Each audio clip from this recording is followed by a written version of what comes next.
So hello बालकों, शुरुआत करते हैं question number 31 of rotational motion से। तो question number 21 of rotational motion हमें क्या कह रहा है, उसमें भी अपना टॉपिक जो है वो मोमेंट ऑफ इनर्शिया ही चल रहा है। तो फिगर शो ना thin metallic triangular sheet ABC। अब थिन ट्रायंगुलर मेटेलिक शीट उसने बोला है कि है the mass of the sheet is M, मतलब कि ये इतनी शीट मान लो भाई, यही है ना शीट, ये L है, ये L है, ये L है, ये L है, और ये M मास की। सर आधा तो है ही नहीं। हाँ आधा नहीं है, वो माना मैंने, अभी हटा रहा हूँ मैं आधा।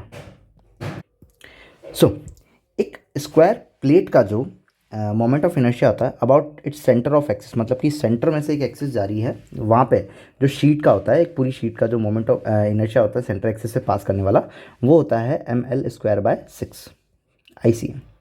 ठीक है, कैसा है शीट कुछ इस तरीके से तो मान लो, और वो जो एक्सिस है वो कुछ इस तरीके से यहाँ से पास हो रही है। तो ये हो जाएगी उसकी एक्स एक्सिस, ये हो जाएगी उसकी मान लो कि मैं थोड़ा सा इसको अरेंज कर देता हूँ, ये बना देते हैं अपन जो सेंटर से पास ऑन हो रही है उसके लिए। ये हो गई इसकी एक्स एक्सिस और ये हो गई इसकी Y axis. So as you know perpendicular axis theorem, भाई परपेंडिकुलर एक्सिस थ्योरम क्या कहती है, I X plus I Y, मतलब कि दोनों 90 डिग्री वाले होने चाहिए। हाँ सही बात है। इज इक्वल टू क्या होगा, आई जेड के बराबर होगा।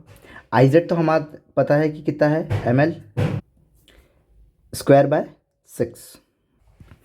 सो यहाँ पे आई एक्स जो होगा वो आई ही हो जाएगा नॉर्मल, क्यों, क्योंकि दोनों एक्स कोई डिफरेंस नहीं है, सारी लेंथ जो है वो क्या है, L L L L L है, और आई वाई भी क्या हो जाएगा, सेम हो जाएगा। तो नॉर्मली मैं आई ही मान लेता हूँ। तो ये कितना हो जाएगा, 2i is equal to ml²/6 हो जाएगा।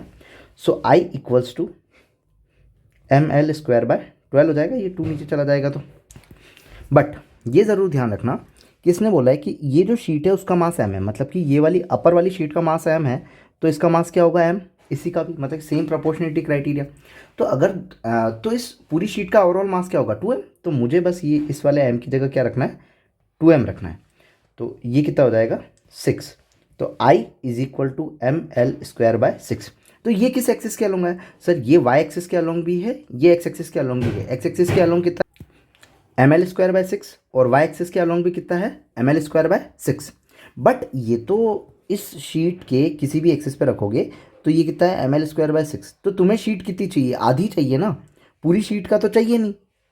तुम्हें शीट का क्या चाहिए, खाली हाफ हिस्सा चाहिए। अब हाफ हिस्सा चाहिए तो भाई उसके लिए कोई सी भी ले सकते हो। मान लो कि सेंटर एक्सिस से यहाँ से जा रही है, भाई तुम बोलोगी सर ऐसा कैसे आया, तो देखो ये सेंटर एक्सिस से ऐसे जा रही है, ये सेंटर एक्सिस से ये गई, तो ये तो आई जेड वाली थी। मान लो मैंने इसको क्या मान लिया, एक्स एक्सिस मान लिया, और इधर वाली को मैंने क्या मान लिया, वाई मान लिया। भाई अभी भी बनना कितना चाहिए, 90 डिग्री बनना चाहिए। छोड़ो इधर मान लो, भाई अब तो 90 डिग्री बन रहा है ना। तो 90 डिग्री के हिसाब से सर इसकी एक जो सरफेस जो गई थी वो क्या हो जाएगा, ml²/6। हाँ सर ml²/6। अब तो ठीक है कि पूरी वाली के लिए क्या है, ml²/6। सर कितना चाहिए, कि आधा चाहिए, बस इतना ही चाहिए। तो कितना हो जाएगा, डिवाइडेड बाय टू करोगे तो कितना हो जाएगा, ml²/12 हो जाएगा, 6 × 2। तो कितना हो जाएगा, ml²/12। तो ऑप्शन नंबर कौन सा हो जाएगा, सेकंड। ये देखने का तरीका है, या तो तुम थिन शीट का डायरेक्ट याद रख लो, नहीं याद रखना है तो ऐसे स्क्वायर शीट से निकाल लो, simple. Okay, so option number is second. If you like then please subscribe. Thank you.